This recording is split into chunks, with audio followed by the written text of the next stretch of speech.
दोस्तों आज की वीडियो में यूरोस के बारे में तो बात करेंगे ही करेंगे, यूक्रेन के गेम के बारे में, बेल्जियम के गेम के बारे में थोड़ा सा डिटेल में बात करेंगे, फ्रांस के गेम के बारे में। और अगर मैं खबरों के बारे में बताऊं आपको तो भाई सर्जियो रामोस से रिलेटेड एक खबर है, इंडियन कोच आइगोर स्टिमेक से रिलेटेड खबर है, इसलिए इंडिया की जर्सी तानी हुई है। साथ ही साथ दोस्तों बात करेंगे अपन जॉ कैंसेलो से रिलेटेड भी एक खबर है उसके बारे में। तो hey guys, welcome back to another video of AKG. Video को लाइक नहीं किया लाइक कर दीजिए, चैनल को सब्सक्राइब नहीं किया सब्सक्राइब कर दीजिए, क्योंकि हम डेली 7:30 बजे आपके लिए फुटबॉल के अपडेट्स लेकर के आ जाते हैं। यूरोस बिगिन हो गए तो यूरो से रिलेटेड अपडेट्स, और भाई जनरल ट्रांसफ़र तो खुल ही गया है, तो भाई वहाँ पे तो हम लोग भाई बहुत तेज़ है आपको खबर देने के लिए। तो सब्सक्राइब करना ज़रूर बनता है, फुटबॉल फैन हो सब्सक्राइब कर दो, रिग्रेट नहीं होने दूंगा। ये मेरा वादा है, डेली 7:30 बजे कंसिस्टेंटली अपलोड्स आपको हमारे चैनल में मिलेंगी। एनीवेज वीडियो को चालू करते हैं बिना किसी देरी के। फुटबॉल की खबर एक चिल के साथ। सबसे पहले let's talk about some of the Euros की जो है वो गेम्स। तो यहाँ पे दोस्तों अपन को जो है वो आज गेम देखने को मिला रोमानिया वर्सेस यूक्रेन, जहाँ पे एवरीबडी वाज थिंकिंग कि यूक्रेन का जो है वो थोड़ा सा पड़ला भारी है, लेकिन रोमानिया ने 3 गोल जो है वो मार के यूक्रेन को धराशायी किया। और 3 गोल में से 2 गोल जो है वो बैंगर अपन को देखने को मिला out of the box, and भाई स्क्रीमर्स वाले गोल्स देखने को मिले। तो गजब के गोल्स, मजा आया देखने। ऑल दो गेम नहीं देखा, हाईलाइट ही देखा। बेल्जियम वर्सेस स्लोवाकिया मैं देख रहा था because I was expecting Belgium to show up in this game, but unfortunately भाई बेल्जियम, क्या ही मैं बोलूँ भाई, केविन डी ब्रुयना कोशिश कर रहे कर ही जा रहा है, बॉल बनाई जा रहा है, but nothing was going to happen. अगर केविन डी ब्रुयना अकेले जो है वो खेलेगा। लुकाका बन गया भैया, once again he miss some of the open chances वाले गोल, एंड जो गोल उसने मारे उसने वार की तरफ से जो है वो ऑफसाइड खा दिया। तो भाई काफ़ी बेहतरीन गेम ये होता है बेल्जियम वाला, अगर लुकाकू स्कोर वगैरह कर देते अच्छे से खेलते तो, लेकिन ओपन चांसेस मिस करे, वार भी जो है वो भाई साहब इनको ले डूबा, और एक गोल जो है वो खा लिए थे शुरुआत में, जो क्या ही मैं बोलूँ तो 1-0 यहाँ पे बेल्जियम हार गए, विच वॉज क्वाइट शॉकिंग। और भाई आखिरी गेम के बारे में बात कर ले तो थोड़ा डिटेल में बात करेंगे फ्रांस वर्सेस ऑस्ट्रिया के बारे में। बीइंग रियली वेरी ऑनेस्ट यार, फ्रांस की टीम ऐसा लग रहा था कि ऑस्ट्रिया को एक तरफा हरा करके आएगी, 3 गोल 4 गोल ऐसा जो है वो मारेगी ऑस्ट्रिया के खिलाफ, लेकिन ऐसा बिल्कुल भी नहीं हुआ। और कहीं ना कहीं राल्फ रैंगनिक ने जो बात छेड़ी थी before the commencement of Euros की, भाई मैंने जो है वो ऑस्ट्रिया के लिए काफ़ी अच्छा ग्राउंड वर्क जो है वो ले किया है, काफ़ी इनको बॉटम से बनाया है, तो भाई मैं ऑस्ट्रिया को छोड़ करके नहीं जाने वाला हूँ। वो लिटरली ऑन द फील्ड नजर आया। फ्रांस वॉज दिस क्लोज भाई साहब टू ईट अ ड्रॉ, और इवन भाई वो गेम को हार जाते अगर जो है वो भाई ऑस्ट्रिया फाइनल थर्ड में कुछ अच्छे पासेस ले ऑफ कर देती तो, और एनगोलो कांटे उनको नहीं बचाते तो।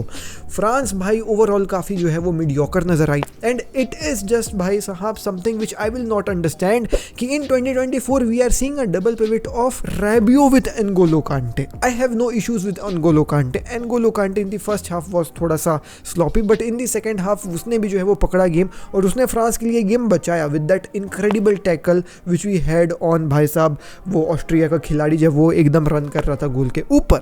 बट टॉकिंग अबाउट रेबियो, भाई you have Camavinga on the bench and you are भाई साहब playing Rabiot. I don't know भाई डिडियर डिशम्स के संबंध में क्या चल रहा था। बाकी Dembele had the game of his life against Barcelona, then he once again भाई साहब फेल ऑफ। एंड भाई क्या कर रहा है डेम्बेले यार, भाई अगर फ्रांस को जीतना है ना तो उनको ये एम्बाप्पे के ऊपर जो है वो भाई वापस डिपेंडेंट अगर वो होगी तो कुछ नहीं हो पाएगा। ग्रिजमान एम्बाप्पे ग्रिजमान नहीं कुछ होने वाला है। कोलो मुआनी हैड अ बेटर भाई साहब हाफ देन डेम्बेले। डेम्बेले को बेंच में बैठाना चाहिए, कोलो मुआनी को जो है वो भाई स्टार्ट करना चाहिए with Kylian Mbappe front.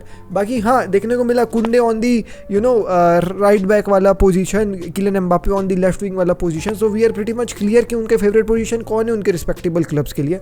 But हाँ एक ही गोल फ्रांस मार पाई, दैट टू भाई एक ओन गोल के तरीके से, जो थोड़ा सा क्वाइट डिसअपॉइंटिंग था। लाइक फ्रांस ने भी गोल वगैरह नहीं मारा। Kylian Mbappe missed an incredible open chance which nobody was expecting कि वो सिटर मिस कर देगा आफ्टर हिज स्टेटमेंट, जिसमें उसने कहा था कि Euros is hard than world cup. भाई तुम यहाँ पे जो है वो ओपन चांस मिस कर रहे हो है। बाकी Kylian Mbappe had a very serious injury as well, जिसमें उसका नाक से खून वगैरह बह दिया। तो एवरीबडी इज एक्सपेक्टिंग कि उसका नोज ही ब्रेक हुआ है, और नोज ब्रेक हुआ है तो फिर तुम किलियन एम्बाप्पे को मास्क वगैरह में जो है वो एक्सपेक्ट कर सकते हो अगले गेम पे। लेकिन हाँ मेरा इन जनरल ओपिनियन ये है इस गेम के बारे में कि फ्रांस ने ऑस्ट्रिया को कम नापा। Austria had a very good भाई साहब गेम ऑफ फुटबॉल। अब मुझको लग रहा है कि ऑस्ट्रिया के चांसेस हैं भाई, पोलैंड वगैरह को भी वो हरा सकते हैं इस ग्रुप में। अगला फ्रांस का गेम नीदरलैंड के खिलाफ होगा। फ्रांस को अपनी जो है वो चड्डी को थोड़ा सा ऊपर खींचना पड़ेगा, क्योंकि इस गेम में उनकी चड्डी उतरने ही वाली थी। अब किलियन एम्बाप्पे अगले गेम के लिए होगा कि नहीं होगा ये डाउट है। और देखो यहाँ पे फ्रांस क्या करेगी भाई, थोड़ा सा तो है हालत खराब था फ्रांस का, बीइंग रियली वेरी ऑनेस्ट। अच्छा लाइनअप के साथ अगर फ्रांस उतरती है भाई, रेबियो को बेंच में बैठाती है, तो फिर कुछ हो पाएगा। खैर चलो ठीक है, 1-0 जीते, ओन गोल से जीते, लेकिन जीते तो जीते। एनीवेज अब कहा जाते हैं अपन खबरों के ऊपर। तो सबसे पहले रामोस के बारे में बात कर लिया जाए भाइयों। तो रामोस आप लोगों को पता ही है पिछले सीजन कौन से क्लब के लिए खेले, सेविया के लिए खेले। और सेविया के लिए उन्होंने केवल एकमात्र रीजन क्यों उन्होंने सेविया के लिए खेला, वो था उनका भाई साहब कि वो चाइल्डहुड क्लब था, तो उनका सपना था कि अपने चाइल्डहुड क्लब के लिए एक लास्ट बार खेले तो खेले, और वो भी कमाल के स्टाइल में खेले। बहुत सारे गेम्स को स्टार्ट किया, इवन कुछ गेम्स को एज अ कैप्टन स्टार्ट किया, और गोल्स वगैरह भी जो है वो मारे। लेकिन आज उनका जो है वो चैप्टर सेविया के साथ खत्म होता है। सेविया की तरफ से ऑफिशियल अनाउंसमेंट हुआ कि भाई साहब अब वो जो है वो एक फ्री एजेंट बन चुके हैं, फ्री एजेंट के तरीके से वो छोड़ रहे हैं क्लब को। दैट मीन्स अब वो एक फ्री ट्रांसफर के तरीके से अवेलेबल होंगे आने वाले जो है वो विंडो में। अब भाई कौन से क्लब इंटरेस्टेड है, तो अभी ऐसा कुछ भी खबर नहीं नजर आया है। ऑब्वियसली प्रीमियर लीग वगैरह से तो ऑफर वगैरह आएगा नहीं यार रामोस के लिए। The only option which I guess will be on the table of Ramos will be from MLS और जो है वो सऊदी अरेबिया। कुछ खबरें कह रही हैं अभी कि अल नसर से ऑफर आया, कुछ खबरें कह रही हैं कि सैन डियागो से खबर आया है, नॉट इंटर मियामी। सो अब देखने वाली बात होगी जहाँ रामोस जाएंगे। लेकिन अगर कुछ भी अपडेट रामोस से रिलेटेड आएगा तो मैं आपको जो है वो भाई साहब यहाँ पे बता दूंगा। कई भी बार हमने यूरोप से भी पहले खबर दी है, तो भाई सब्सक्राइब करके जाइए रामोस से रिलेटेड खबर के लिए। आगे अगर हम बात कर रहे हैं अगले खबर के बारे में, तो वह है जॉ कैंसेलो से रिलेटेड खबर। अब देखो दोस्तों, बार्सिलोना में तो हांसी फ्लिक ने हरी झंडी दिखा दी कि दोनों जॉस मेरे को काफ़ी ज़्यादा पसंद है। आपने जॉ फिलिक्स भी पसंद है, जॉ कैंसेलो भी पसंद है। जॉ फिलिक्स के लिए बार्सिलोना को जो है वो भाई साहब डील करने में थोड़ी सी प्रॉब्लम हो रही है। ऑल दोनों प्लेयर जो है वो काफ़ी फेवरेट हैं यहाँ पे जॉन लापोर्ता के। लेकिन जॉ कैंसेलो वाला जो डील है वो जो है वो समझ में आ रहा है कि बार्सिलोना ने कोशिश करी मैन सिटी के साथ एक जो है वो डील स्ट्राइक करने की। इन लोग गए मैन सिटी के पास और बोला कि हमको जो है वो जॉ कैंसेलो चाहिए। मैन सिटी ने बोला बिल्कुल कोई दिक्कत नहीं है, हम आपको जॉ कैंसेलो दे देंगे। हम जो है वो आपको जॉ कैंसेलो देंगे 25 से 30 मिलियन के जो है वो भाई साहब प्राइस पे। बार्सिलोना ने बोला अरे नहीं नहीं भाई, हमको लोन में चाहिए जॉ कैंसेलो, हमको आप इसको लोन में फिर से एक सीजन के लिए दे दो। मैन सिटी ने बोला बैठ ठंड रख, सुन हम तेरे को लोन में दे तो देंगे, लेकिन हमारे पास दो ऐसे जो है वो भाई साहब क्लॉजेज है जो तेरे को मानना पड़ेगा, दो शर्तें हैं हमारी जो तुमको मानना पड़ेगा। बार्सिलोना ने बोला क्या शर्तें हैं? मैन सिटी ने बोला सबसे पहला शर्त ये है कि ये जो लोन का जो है वो डील रहेगा वो एक सिंपल लोन नहीं रहेगा, ये लोन रहेगा with a mandatory purchase option. यानी कि जैसे ये लोन खत्म होगा आपको कैंसेलो को परमानेंटली मैंडेटरी कंपल्सरली हमसे जो है वो भाई साहब खरीदना ही पड़ेगा, और किस प्राइस में आप खरीदोगे वो हम डिसाइड करेंगे। सो अब हम एग्जांपल के तौर पे जो मार्केट वैल्यू मैन सिटी ने तय किया है जॉ कैंसेलो का 30 मिलियन मान लेते हैं कि बार्सिलोना को मैन सिटी ने ये कहा है कि जैसे ही लोन खत्म होगा हम तेरे को लोन में तो दे देंगे दोबारा, लेकिन जैसे ही लोन खत्म होगा 30 मिलियन में जॉ कैंसेलो को तुमको खरीदना ही पड़ेगा। सेकंड जो इन्होंने शर्त रखी वो ये थी कि 35% ऑफ दी वैल्यू जो हम जॉ कैंसेलो का लगाएंगे, वो ट्रांसफर फी जो हम चार्ज करेंगे उसका 35% एज अ लोन फी भी हम चार्ज करेंगे।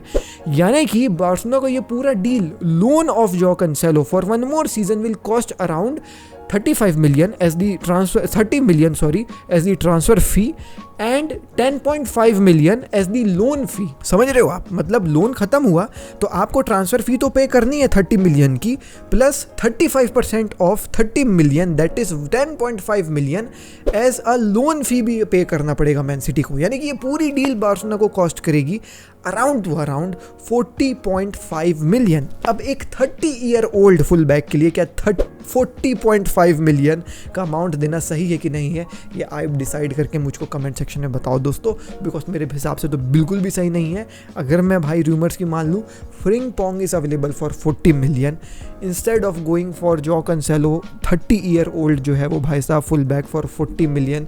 हाथ जोड़ रहा हूँ, फ्रिंगपोंग को ले लो भाई, ज़िंदगी भर खुश रहोगे। जॉ कैंसेलो पे कुछ नहीं रखा है। अब देखो ये डील को बहुत ज़्यादा कॉम्प्लिकेट कर रही है मैन सिटी। केवल एक जो है वो लोन में मैंडेटरी परचेस ऑप्शन भी रखती 25 मिलियन 30 मिलियन का, तो एक बार बार्सिलोना सोचती। लेकिन इन्होंने जो शर्त रखी है ना 35 मिलियन का on the transfer value of jaw Cancelo, ये गड़बड़ घोटाला कर रहे हैं यार, ये गड़बड़ घोटाला कर रहे हैं। एनीवेज क्या ओपिनियन है let me know in the comment section down below.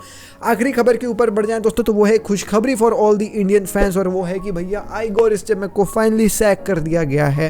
Now there was this rumour before the the sacking of भाई साहब आइगोर स्टेमेक, दैट एक आइगोर स्टेमेक ने ऐसा बात रखा है AIFF के सामने कि अगर AIFF के जो है वो भाई हायर कमांड ये एक्सेप्ट कर लेते हैं कि उनकी भी गलती रही है इस इंडियन फुटबॉल के डाउनफॉल के पीछे विथ आइगोर स्टेमेक की गलतियां एज वेल, तो फिर वो कोई भी कंपनसेशन जो है वो चार्ज नहीं करेंगे AIFF के द्वारा।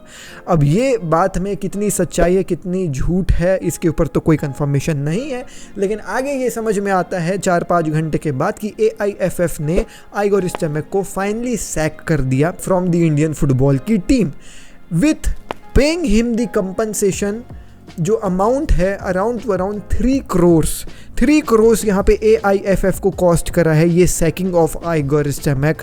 अब आप लोग समझ लीजिए कितना बड़ा जो है वो भाई साहब एक मतलब क्या मैं बोलूँ आयरनी है इंडियन फुटबॉल के लिए। लाइक हमारे पास पैसे नहीं है प्रॉपरली इन्वेस्ट करने के लिए और हमको फोकट खाली 3 करोड़ आइगोर स्टेमेक को देना पड़ रहा है। एनीवेज आइगोर स्टेमेक के साथ इंडियन फुटबॉल ने अपनी ऊंचाइयां भी देखी और निचाइयां भी देखी। ऊंचाइयां हमने इस तरीके से देखी कि हम 95 के जो है वो पोजीशन में पहुंच चुके थे और अब अपेरेंटली विद दी आइगोर स्टेमेक का जाना इंडियन फुटबॉल इज अराउंड 125 का जो है वो position in FIFA all rankings, that is very low being really very honest. More over बहुत सारे लॉसेस भी अपन ने देखे और 3 करोड़ का अपन को कंपनसेशन भी देना पड़ रहा है।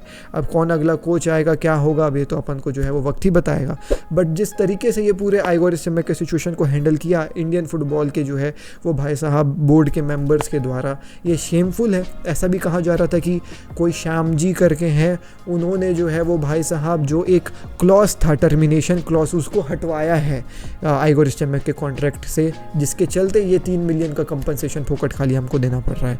अब ये 3 मिलियन का कंपनसेशन अगर आप सोच रहे हो कि इंडियन फुटबॉल के बोर्ड मेंबर्स अपने पॉकेट से देंगे तो आप गलत सोच रहे हो।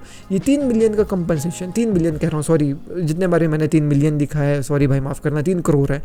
3 करोड़ का जो है वो कंपनसेशन जो है वो का कोई अपने जेब से नहीं देगा, वो तुम्हारे और मेरे जेब से जा रहा है। जी हाँ दोस्तों, जो तुम टैक्स भर रहे हो ना 3 करोड़ उससे मिलेंगे आइगोर स्टेमेक को। तो ये कहानी है भैया इस सैकिंग से रिलेटेड। अब कौन होगा अगला कोच ये तो अपन को वक्त ही बताएगा, बट भाई एक नया चैप्टर स्टार्ट हो रहा है इंडियन फुटबॉल के लिए। सुनील छेत्री भी चले गए, आइगोर स्टेमेक भी चले गए, लेकिन मैं ये बोलता हूँ ना आइगोर स्टेमेक को सैक नहीं करना चाहिए था, बिल्कुल भी सैक नहीं करना चाहिए था।